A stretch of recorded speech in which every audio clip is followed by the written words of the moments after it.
Yeah, well, like you, I have a lot of memories, and so this temperature, 47, it's 47 degrees right now, which is very unusual.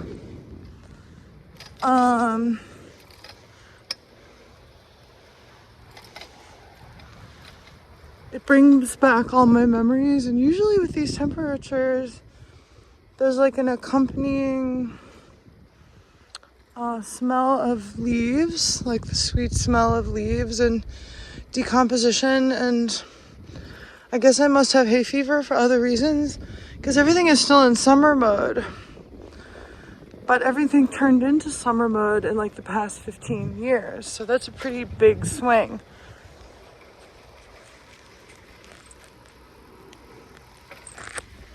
And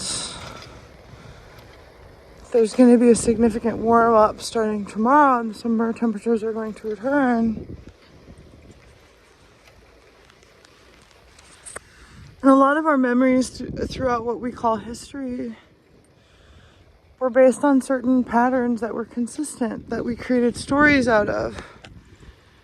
And I publish a lot of work about how history is impossible, but that doesn't mean it didn't happen. And in 1964, in a conversation with Günter Grass, Hannah Arendt stated the fact that philosophy is dead because that's when the cybernetic era began and the Newtonian world was starting to become realized, and all the complexities of the consequences of that.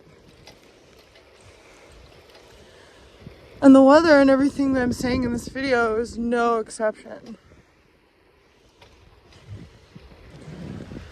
So then you have to factor that into like how people view individuation, and then it almost makes anyone who talks about philosophy and philosophical history seem like a mental patient.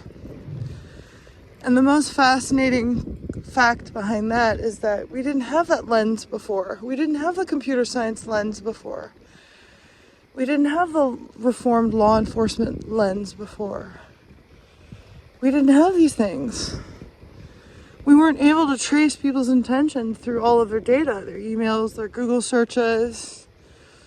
You know, even being able to trace criminals who frame other people with conspiracy and fake crime. It's understandable those things are illegal because they're insurrectionists. Whenever someone breaks the law, everyone knows there's never just one victim, because everything that we treat and cure and manage has to do with causality outside of time. And a lot of that causality is contagious.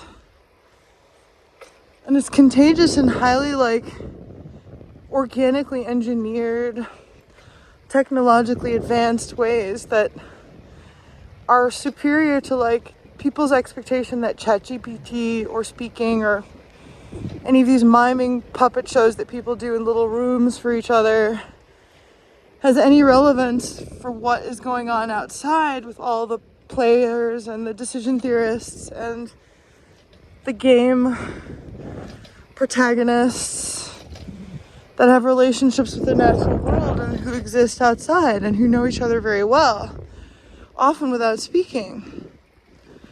And that's an inherited skill, but it can also be an acquired skill. We have a lot of problems if everyone doesn't start,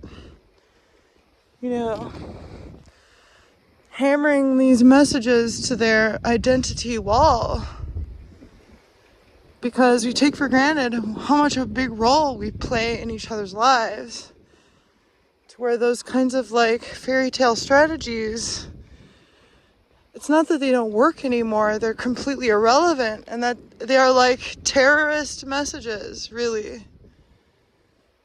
Going against reality and against records, and especially against natural records and how events unfolded on this planet. It's a really bad idea. It's very anti-science.